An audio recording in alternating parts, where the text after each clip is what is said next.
I'm James Gardner, host of Your History, Your Story, a podcast for everybody who loves stories about interesting people and events told by those who uncovered them from within their own family trees.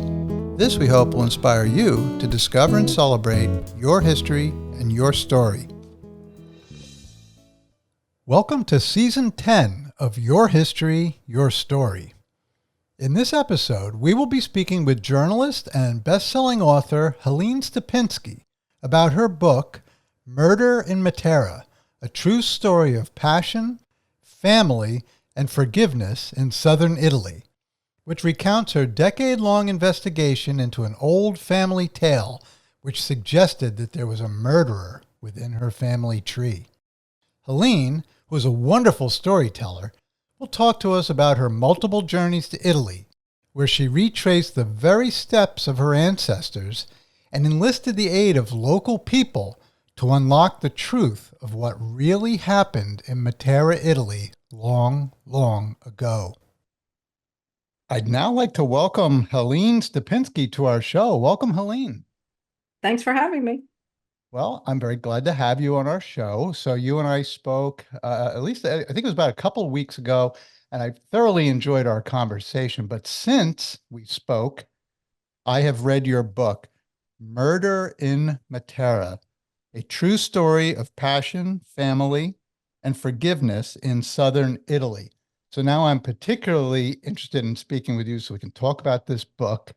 When I was reading it, I kept stopping and telling Kelly about it. I said it was kind of a combination of a murder mystery, a history book, an adventure book, a travel and food guide. Right. It checks all those boxes. They're not sure where to put it in the bookstore, you know. Put it in all the sections at once. Yeah, that's it. That's the answer. I mean, it deals with so many very serious issues, and yet I couldn't help but laugh my way through the book because you've got a great sense of humor, Helene. Thank you. I try and keep it moving, you know. There was one section, I think it was near the end of the book, where you were describing an individual and you said they were a combination between somebody and Larry from the Three Stooges. Yes. It's the guy from the pizza place. Yeah. Anyway, well, we're going to talk about that book. But first, for our listeners, could you tell us about where you grew up, where you were born, where you grew up, and how did you develop an interest in writing?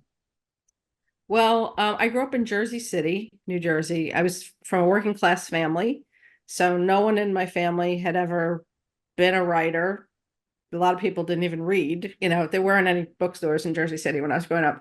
And my mom worked at the DMV. My dad worked in a frozen food warehouse. You know, I had waitresses and bus driver uncles and aunts. And so writing, you know, wasn't really an option for anyone. But I started writing very early. I was writing at 5. I was writing little stories and poems and hiding them from people because I was embarrassed by them. And, you know, as I got older, I realized that my mother had written in high school. She had been on the school paper. And so it was obviously genetic, you know. And then more recently, I found out that my dad was a great writer. And, you know, my dad was one of those typical guys from that era who didn't talk much, never mind, you know, you could see his writing, you know. But my mom gave me his letters that he had written her when he was in the Marines. And I was like, oh, so that's where it's coming from. You know, I mean, the guy could write, you know, so I think it's genetic for sure. Any talent you have comes from somewhere else. It's not just coming out of the blue, you know. And Right. So I was just lucky enough to have parents who did support. They didn't know what I was doing, but they were like, go for it. You know, went to NYU and studied journalism there and got a job in newspapers and went from there. You know, I was basically looking at models of my favorite writers. What did they do? You know, so like Hemingway and even Sylvia Plath. You know, you go into journalism first, you cut your teeth, and then from there, hopefully you write a book. And so that's what I did. So you developed these skills for writing, but there's another ingredient that I think is so important that you really have a gift for, and that's storytelling. And I know from reading this book and talking to you before, there's a lot about DNA and storytelling as well.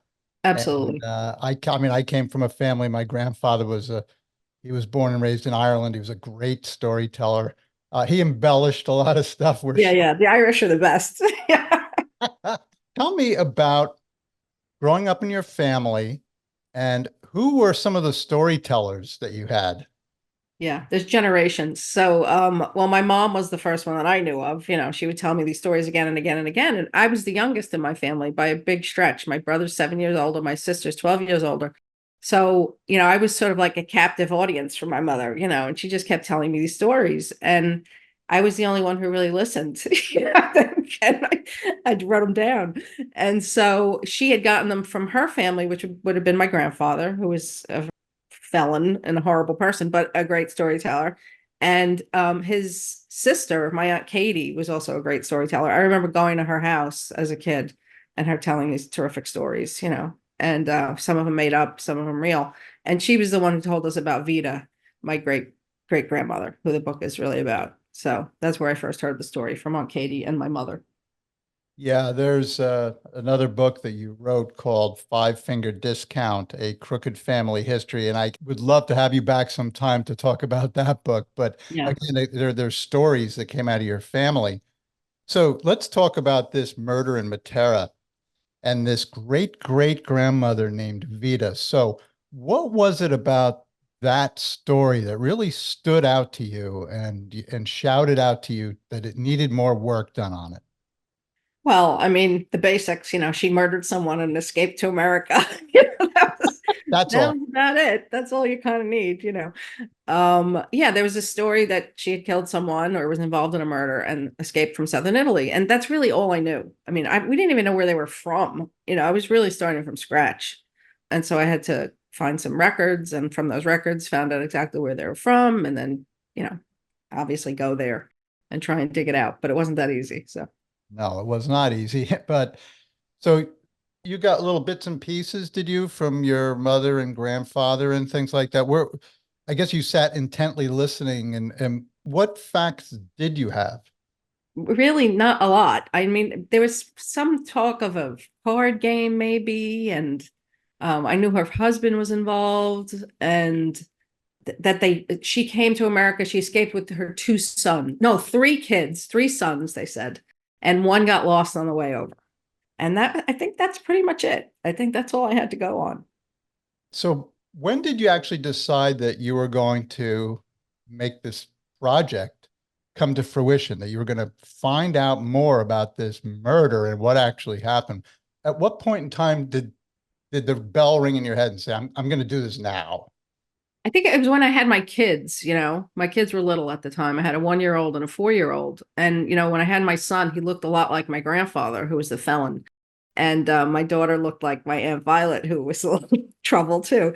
And I said to myself, oh my God, I wonder, just as writing is genetic, is being a criminal genetic? I need to find out what the story is. Like, do I have to worry about my kids, And I knew I wasn't criminal, but it could be skip a generation, So that was part of the issue. And also I'm a writer, and so you're always looking for new material.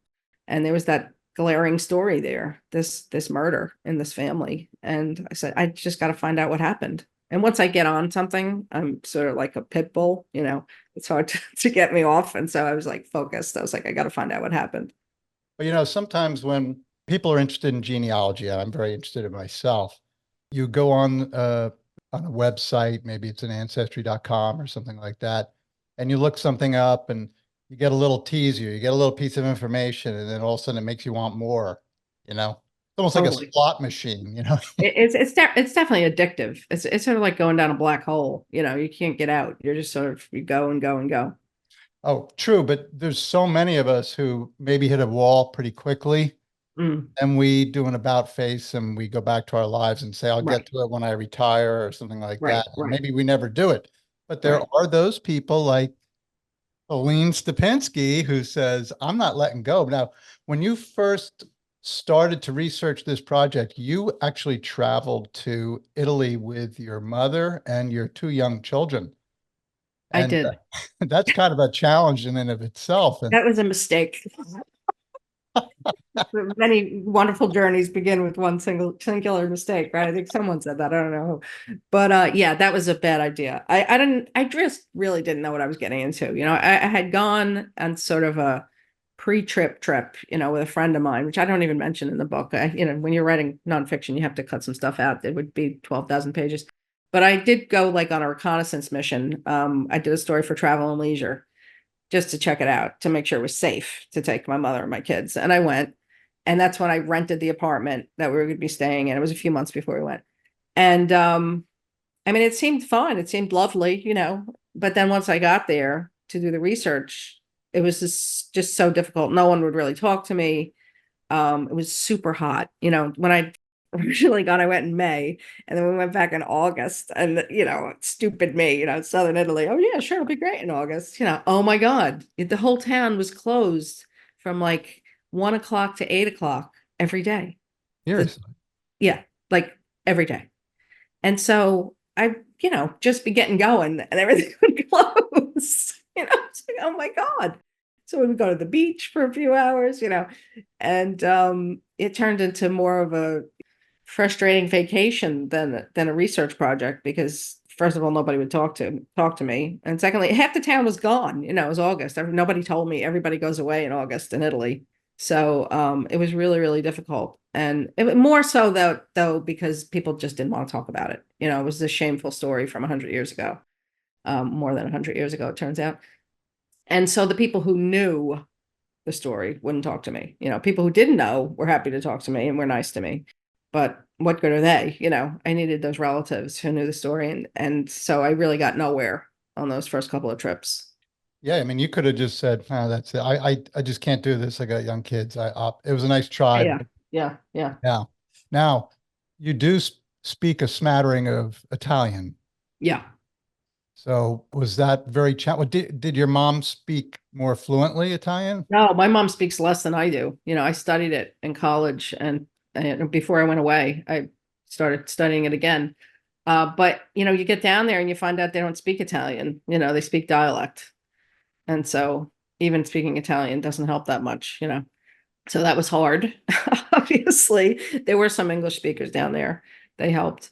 But the bigger problem than the language was it was just a thing. It was taboo. Nobody wanted to talk about it. Yeah, and small villages and things like that. There was, secrets that they just didn't want to open up, particularly to strangers. In effect, you were a Oh, stranger. total stranger, total stranger. Yeah, no one in the family had ever been back. I was the first one.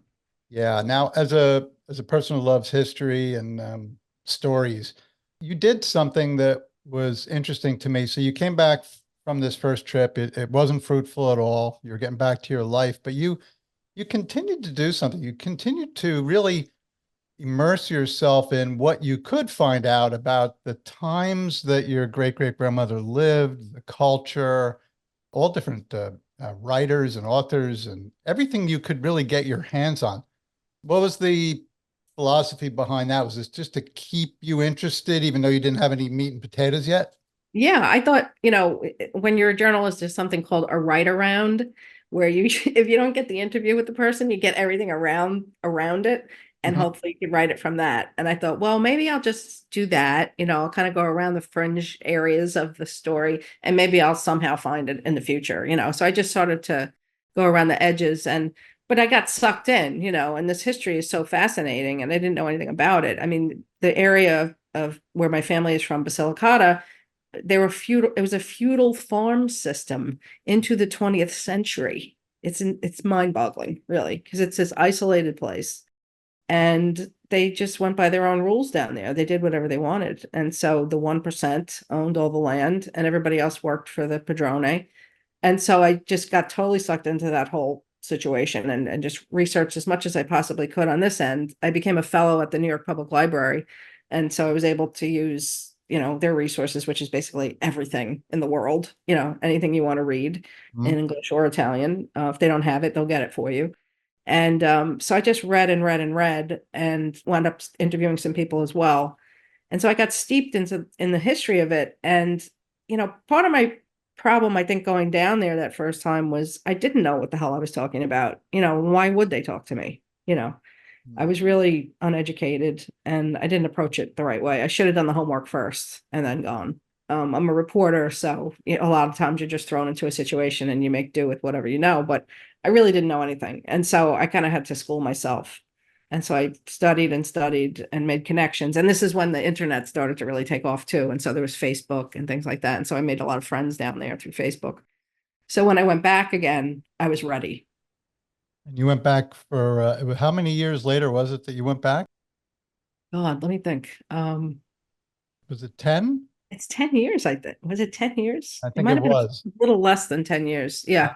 Yeah, it was 10 years of research total. So yeah, it might have been 8 or 9 when I went back. But yeah, and I did the same thing. I went back again, sort of like a reconnaissance mission, to see, maybe I did another travel story. This was years later. And I sort of felt it out a little bit. And I came across a couple of things while I was there for this travel story. And then I was like, oh, yeah, okay, I can do it now.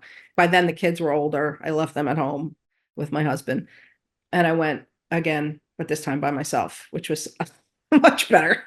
And I found it after like 3 days, the murder. It was kind of a miracle. And I still can't believe I found it, to be honest. Oh, but you, as I mentioned before, I think in the beginning it was almost like a travel guide, food guide, because I felt like I was sitting in some of those restaurants with you, and also the description of when you went to research. And I guess a lot of people may not get excited about a big box of dusty records, but I'm thrilled. I could almost smell them. Yes, it's definitely a smell. Yes. Oh, it's information. Now, have you done any genealogy in the US for your family where you've dug in and done stuff like this? Yeah, a bit. Yeah. I had a cousin who had done like stuff even before, like, I think it was the very beginning of Ancestry and all that stuff. Because we're talking, this is like, Yeah, yeah, what year are we talking about? 2000, yeah, 2002, 2003. That stuff was really just getting going. And so my cousin Jamie, who is terrific, she did a lot of that research. And I have another cousin, Mary Beth, who also had done a lot of online research. So I was kind of piggybacking on what they had done. right now, because I'm thinking it seemed like these records they were producing for you were pretty much intact. They had a lot of this stuff in Italy, and I was wondering if they're, comparatively whether, because I know a lot of Italian friends who are trying to do genealogy, and it's a big challenge. Yeah. And they haven't been able to get over and actually dig in or whatever, but do they have a good record keeping system with that stuff over there? And apparently they do. They really do. I mean, it's pretty amazing. You got to find it. Where is it exactly? And who's going to help you find it? But it's there. It's definitely there, and it's all in this beautiful handwritten calligraphy from the 1800s. Great. That is so great. Now, let's talk about who this Vita was. Tell Mhm. us who Vita was. Okay, so Vita, she was a seamstress, but the other story that they always told in the family, which I forgot to mention earlier on, is that she was a putana. What's Which that? means a putana. She was a loose woman. So that was another reason nobody wanted to talk to me. It was probably more that than the murder. She was known as sort of this loose woman.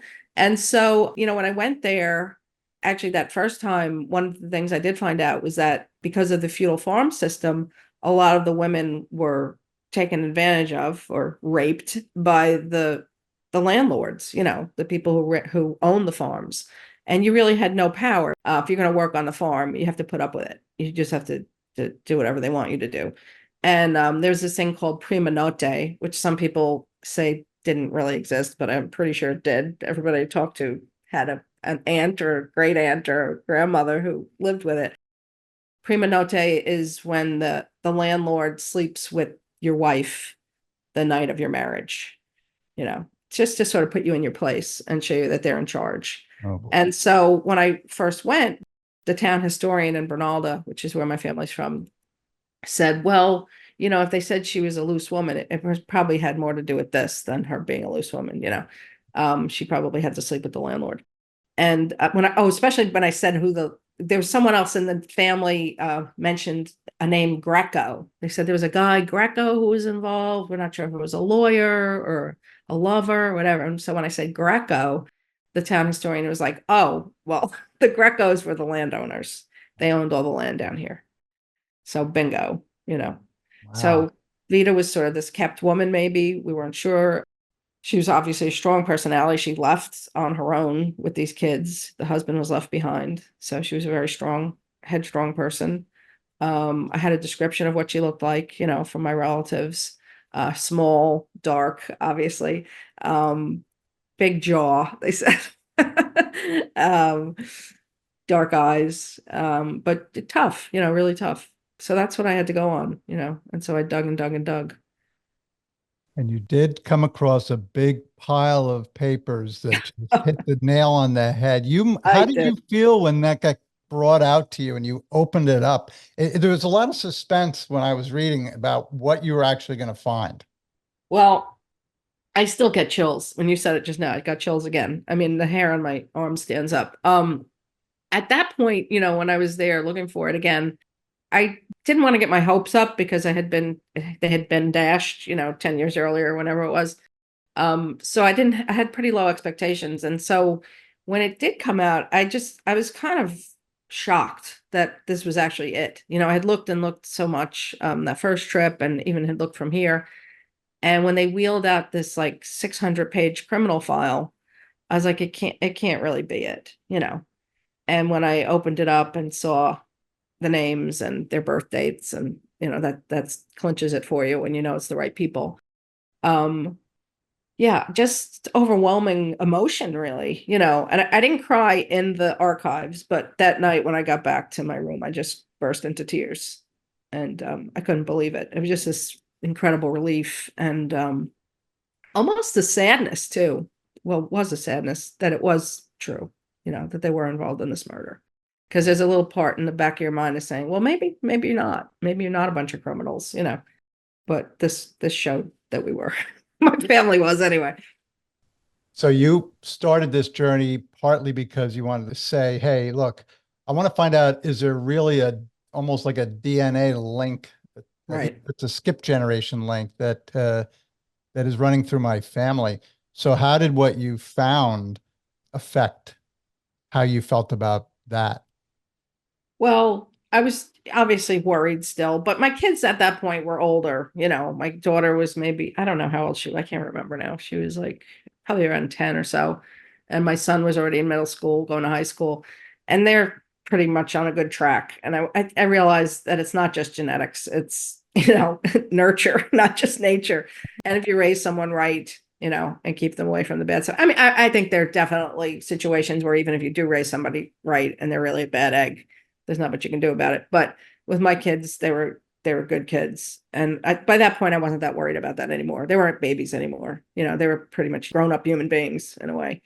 So I wasn't so much worried about that. But and I don't want to ruin the story for anybody, but there's a twist. Did you get to the end yet? Do you know? I finished the book. I couldn't put Oh, it so down. you know. I finished. I know the twist, and I'm not going to give Yeah. it away because I Yeah, I want don't want to people to give it get the away. book. Yeah. I really wanted to talk to you about the book because it's the process that you use, the fascination that you had with this story. And I think there's a lot of people out there today, particularly with a lot of these genealogy things available online, who are starting to dabble in family history when maybe they wouldn't even have thought about it before. Uh, Right. I come from a generation old enough we didn't have the internet. So we sat at my grandfather's feet and listened to the stories and tried to discern which ones were a little taller than this Right. book. But I used to ask a lot of questions. It sounds like you did too. I mean, Yeah. Yeah. you had a lot of really rich resources around you to talk with. But I wanted to talk to you because I want people to see that when you stick with something like this, it can be enormously rewarding. How have you been changed by researching your great great grandmother, Vita? Oh, enormously. I mean, I feel like I know her at this point. She went from this shadowy figure to someone through the historical research I did to be this full-fledged human being for me, just to see where she was growing up and what was happening at the time, the historical context of it all. And I almost feel like I channeled her in a way, in writing the book. At first, I felt like she was stopping me from writing because I hit all these roadblocks, which you go through with me in the book. And that's sort of part of the journey, me getting through all that stuff. But then once I get to it, it's sort of like it opens up, and it's just sort of like flows right through. And, and I tried to tell the story also through her perspective. I do these alternating chapters where you're with me going to Southern Italy to try and find the murder. But then every couple of chapters, you're flashing back. So whenever I find something, like say her birth certificate, for instance, then we flash back early on in the book and we see her birth and what that would have been like. And it's easy to figure that out because everybody pretty much had that same experience down there. It's not like everybody went to the local hospital. It's like you had it in your cave house, you got the baby and the animals were in the room with you and, you chewed on a big rag instead of screaming, I mean, it's just everybody had a similar experience. And so I would recreate that scene for you. And then we go back to the present and you're with me again. And we're looking more and more and more. And then we find the marriage certificate. And so then what does the marriage look like down there 100 years ago? And so we recreate that. And so, I really did try and channel her, I think, through the writing and through the stories. And you really get to know her. So by the time the murder does happen, which is about 3/4 of the way through the book, you've got a sense of who these people are, so it matters to you. It's not just me finding it, but you're finding out about these people who you've been invested in. Yes, walking through it, I love the way that you would go back and bring us into Vita's life and talk about what her earlier years were like, what her marriage was like. You do write near the end of the book in your author's note really about how you had to deal with the fact that you didn't have a diary, you didn't have the direct words of Vita, but that you had available to you other records, and you also had some oral histories that you were able to put together. But see, that's a real gift of a writer, but it's also somebody who has a great passion for really putting flesh on the bones of the character in the story. Right. And did a magnificent job because I really felt for this person. And I think what really stunned me, and I talked to my wife Kelly about it while I was reading the book, I said this tradition where the landlord got first dibs on, one of the workers' wives on their wedding night. I mean, what an appalling tradition to have. And then you think of the desperation people were in with poverty and things like that, that they almost didn't have a choice, it seemed. Yeah, that's why they left. 9 million Italians came to America. 9 million. That's a lot of people. They came for a reason. And it's not like that's not a land of abundance. You know what I mean? There's a lot growing there and there's lots of crops and things like that. You're not talking about Siberia, but they weren't even allowed to eat the crops that they were growing. They were slaves, basically. It was a slave system. And so they came to America for a better life. And that's why they came here. Hey, I've been to Ellis Island, and it was nobody in my family directly that I know of actually came in through the halls of Ellis Island. They were either before or right after. But my mother came from England, but while some of her records are in Ellis Island, she didn't go through Ellis Island. But I wonder about people who've had family go through there. And I forget was it Castle Garden, I think was before Ellis Island. Right. How Right. many people ask the question, why did my ancestors come to the United States? What was it about? Now, if you go to the Irish potato famine, that's pretty easy to understand. They were starving Right. to death, literally starving to death. But Right. when you describe these beautiful scenes in Italy and everything like that, and you wonder, well, what was it why did they leave? Because they're going to a new country. They don't know what's Yeah. even there, you Yeah. know? They were just incredibly poor and taken advantage of. Like I said, it was a feudal farm system. They were working for the man, and they were allowed like a piece of bread and a little cheese, every now and then. They had meat twice a year, um, Christmas and Easter. And yeah, they were just exploited. And what happened is people started to leave, they found out about America, and so they, more and more people started to go, and the Italian government after a while got completely freaked out. It was like, oh, wait a minute, all these people are leaving, we don't have enough workers. And so what happens? Supply and demand, right? We go back to Marx, I think. The fewer workers you have, the more power they're going to have, right?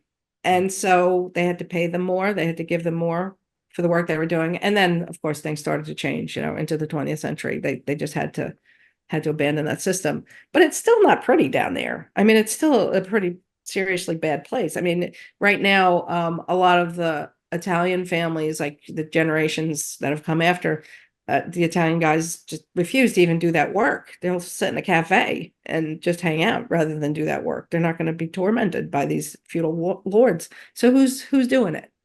Who do Mm. you think is doing it? You know, the African refugees have started to arrive. And when you go to a farm, that's who's doing the work. And they're being exploited. And Well, they've got no voice. So it's the same old story. You know, it hasn't gotten better. It's just, my relatives aren't the ones doing the work. Somebody else is doing the work. And they're still making pennies, probably. yeah, the my heart went out just to this family of Vita's and the tragedies that she faced and just the awful situations. And of course, the topic of the book, the murder and how that affected her life. So people can find out about that when they read the book. But you also give a pretty good snapshot of putting us in the place of a person who is immigrating to the United States for the first time and what Right. that experience was like, both from the viewpoint of leaving something Hmm. and the conflict within the heart that probably was in many of them. Although an empty stomach is a big motivator, right? Yeah. Yeah. Yeah. But also the trip over and the arrival. You did a great job of that. How did you find that detail in that, as far as the passage over to the United States? How did you find that?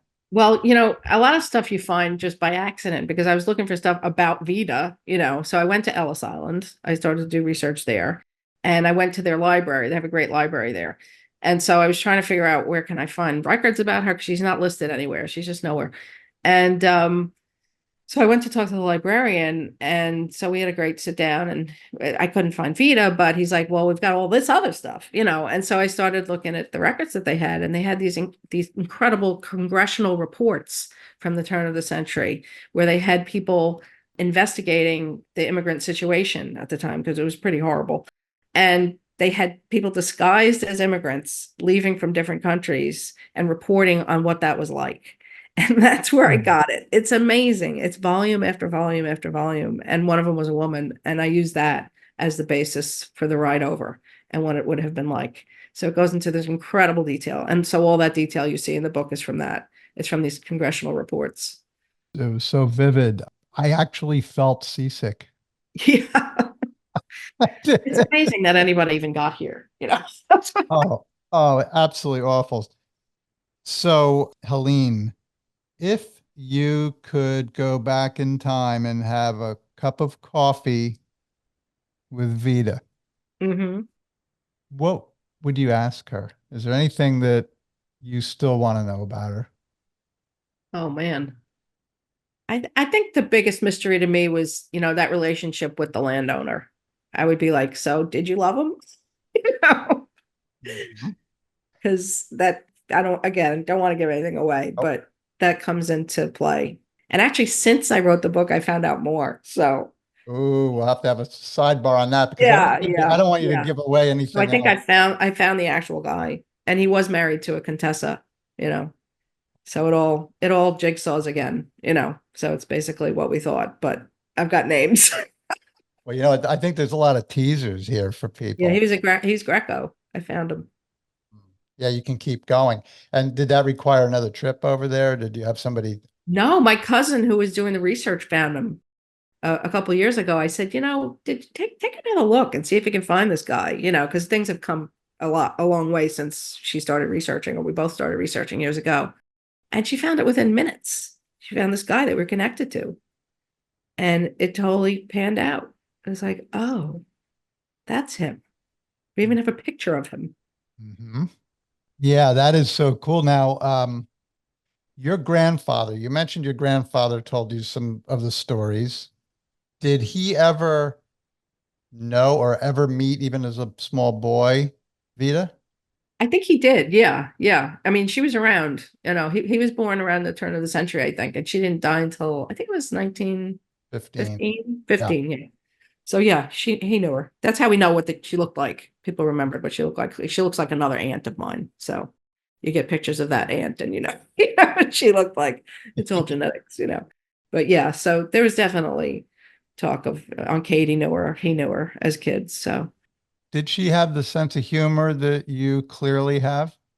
I think so. The whole family's a bunch of comedians. So, and you kind of have to be, you know, to live through that stuff, I think.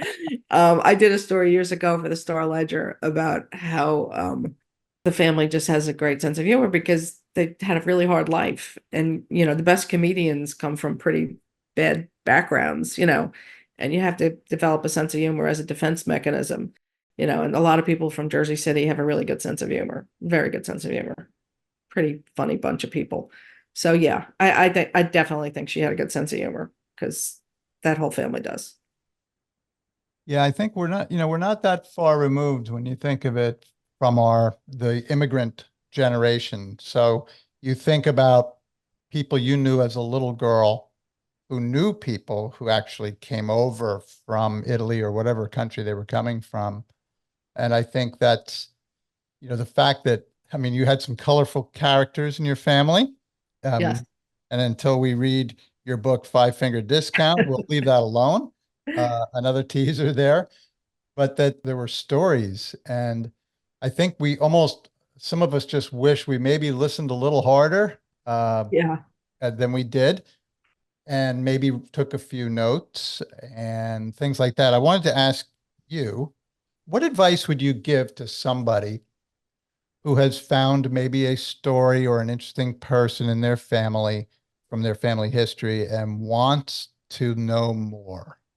Well, the first thing to do is interview everyone who's still alive because they're going to die soon. Okay. So, whoever it is, wherever they are, whether they're in this country or somewhere else, get them on the phone, get them on Facebook, whatever.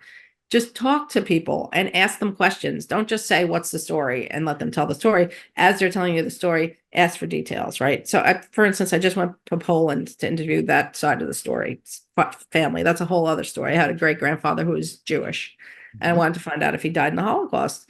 So I went and I have an 86-year-old cousin there. I figured I better go now. Mhm. So I go and I interview her. And then when I get back, I continue the interviewing. And so it turns out he wasn't killed in the Holocaust. He fell off a roof. He fell off his roof of his house, okay, Oh. before the war. So, okay, some people just stop there. I'm like, well, how did he fall off the roof? What was he doing on the roof? Oh, well, there was a fire. Well, how was there what the hell? Why was there a fire? Oh, the kid next door had a campfire and it caught fire in the house and the house went on fire and he was on the roof and he was fighting the fire and he fell off and he died. So you got to ask the questions to get to the details, right? So is just interview everyone before you do any actual physical, like, ancestry.com research. Speak to everyone in your family now. Not tomorrow, Mhm. today, okay? Because they're going to die.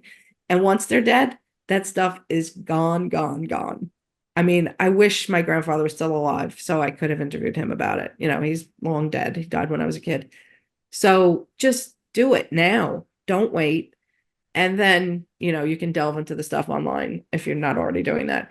And the other thing is go back to wherever you're from because there's a bazillion other things that are not online that you're not going to be able to access from America. Go to the town hall. Don't go in August. Everybody's away in August. Go a different month. Go in the fall when people are around. And you're just going to meet people and talk to people and dig in there and find it because I think a lot of countries, not just Italy, do have great records, And I went back to the 1700s in Italy. I found my relatives, great, great, great, great grandparents. So it was all there. I could probably go back even further, who knows? But it's all there for you. You just have to access it. You got to go get that plane ticket. And it's not that hard to get on a plane and go somewhere. I just did it with Poland. I kept putting it off, putting it off. My son, I have a 24-year-old writer son. It's like, Mom, let's just go. And I'm like, yeah, what the hell? What am I waiting for? Let's go. We booked it and we went. We went for a week and it's just there for you. It's totally doable. That is great advice. I love David McCullough is one of my Yeah. favorite authors, but he said something that I always remember is that anytime he wrote on a subject, he went to the places where these people walked and Yeah. You worked. got to go. You Yeah. got to go. Now, as with you, I mean, not only was the research important at the places you went in Italy, but also did you feel almost your Vita DNA crying out to you while you were there, just walking where she walked and Totally. Yes. Yes. Yeah. Just seeing the house that she lived in and how sad it was and how small it was. Like you don't get it until you're in it. You really have to walk down those streets. And a lot of those places haven't changed much, especially these small towns. It's going to be the same exact house. They're there. That house is there. It's amazing. The view is the same. Not that much has changed there. And that's a lot of the old country, as they say, right? Quote unquote, the old country. The old country is waiting for you. No one has built on top of anything. It's all still there. Not like America where they knock everything down every few years. no, it's still there. It's still there. So you gotta go. Go now. Book your ticket, interview your relatives, even if you're not a writer and you're not gonna write a book, but maybe you will. Just get that information because it's there for you. And if you want to pass it on to your kids, you got to do it now. Oh, absolutely. And I think even if our kids are maybe, they're busy with their jobs or they're busy in school and they haven't settled down to ask you. Right. Maybe it's also the job of the person who has this history in their head to say, can you sit down with me and I want to tell you some stories and you can record me? Yeah. I think those are wonderful things. I know a lot of museums are and libraries are doing oral histories. I know there's the World War II Museum, I believe, is doing one or has done one. Yeah. Those are so important, oral histories. So important. Yeah, just it's really fantastic. So you mentioned about going to Poland and researching your great grandfather. What other projects do you have coming up? And I think you said you have a new book coming out, don't you? Oh, it just came out. Yeah, it came out this past year. I actually ran out of my own stories, and so I got someone else's story. I had done a story for the New York Times about a guy who escaped from Nazi Germany in 1938, and he escaped with the help of the publisher of Superman comics. And when Jules, his name was the guy who escaped, when he came to America, he settled on the Upper East Side, and he was there the night that Marilyn Monroe's dress blew up on the subway grate, and he filmed her. So it's an incredible story. Aside from the writing of it, the story itself is just incredible. So it's him escaping Nazi Germany, having the Superman guy in his life, and then, being with Marilyn Monroe. So the title is The American Way, as in truth, justice, and the American Way, which is Superman's tagline. And the subtitle is A True Story of Nazi Escape, Superman, and Marilyn Monroe. So it's got those three storylines going, and I juggle them all, just like I juggle the two storylines of me looking for the murder and the actual going back and recreating it. I do that with these three storylines, and you basically come with him from Nazi Germany. Well, before you meet him in Nazi Germany and what's going on there. So it's an amazing story. Amazing. I bet you had a lot of fun doing that. I did. I went to Berlin for it. I went back to all the places where he lived and worked, and they were all still standing miraculously. I thought everything would be gone because it was so heavily bombed during the war, but it was just one of those things. I'm kind of lucky. So all the places were still standing. The only one thing I'm going to disagree with you is I have a feeling you have not run out of your own stories yet. No, it's true. Well, I got the Poland thing, so I finally did go back. So that might be a book. I'm not sure. We're still in the process of interviewing the old cousin, so we'll see where it leads.